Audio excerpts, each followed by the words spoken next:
In 1960, 6-year-old Ruby Bridges made history as the first black child to integrate an all-white elementary school in the American South. Her story is one of extraordinary bravery, resilience, and a fight against racism that would inspire generations to come. At an age when most children were worried about playtime and school lessons, Ruby was unknowingly at the center of a national struggle for civil rights.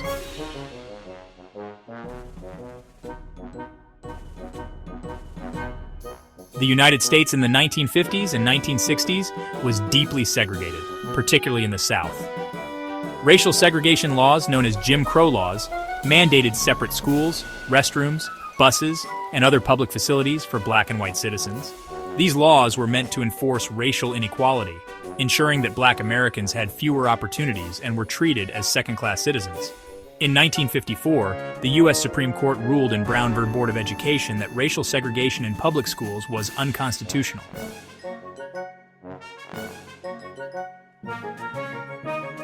However, many southern states resisted the ruling and delayed desegregation efforts for years. Louisiana was one of those states, refusing to integrate its public schools until forced by federal courts. Born in 1954 in Tylertown, Mississippi, Ruby Bridges moved with her family to New Orleans when she was 4. Her parents, Aben and Lucille Bridges, wanted better opportunities for their children and believed in the power of education.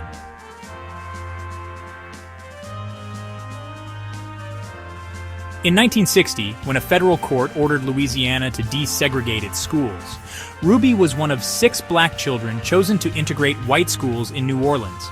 Of the 6, Ruby was the only one assigned to William Frantz Elementary School. The National Association for the Advancement of Colored People, NAACP, encouraged her parents to enroll her, despite the dangers.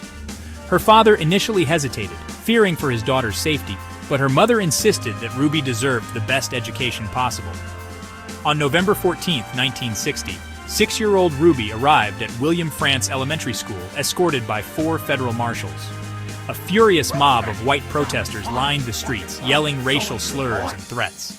Some held up signs saying, "We don't want to go to school with Negroes," while others hurled insults at the small child. Despite the terrifying scene, Ruby walked into the school with her head held high.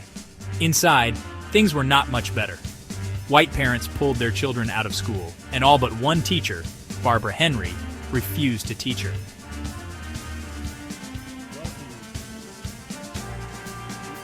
For an entire year, Ruby was in a classroom alone with Mrs. Henry, who treated her with kindness and provided the education she had come to receive.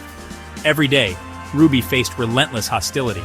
She was escorted by federal marshals to and from school, walking past screaming crowds who sometimes threw objects at her. She couldn't eat cafeteria food because people threatened to poison her.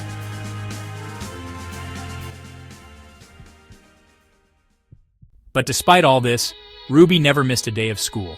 Her courage and quiet strength were remarkable, especially for a 6-year-old child. Ruby's story gained national attention.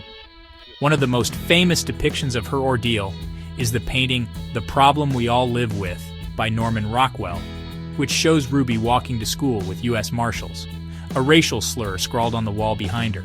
Even though Ruby was just a child, she understood that she was part of something bigger. She later recalled how she prayed for the angry crowds outside her school, asking God to forgive them because they don't know what they're doing. Over time, the protests subsided, and more black students began attending formerly all-white schools. As an adult, she dedicated her life to advocating for equal education and racial harmony. She established the Ruby Bridges Foundation, which promotes tolerance and equal opportunities for children. Her bravery as a 6-year-old played a crucial role in the civil rights movement, showing that even the youngest among us can make a difference. Today, Ruby's story is taught in schools across America, inspiring students to stand up against injustice. Ruby Bridges' fight against racism at the age of 6 is a testament to the power of courage and perseverance. She walked into a hostile environment with the simple goal of getting an education, but in doing so, she challenged a deeply unjust system.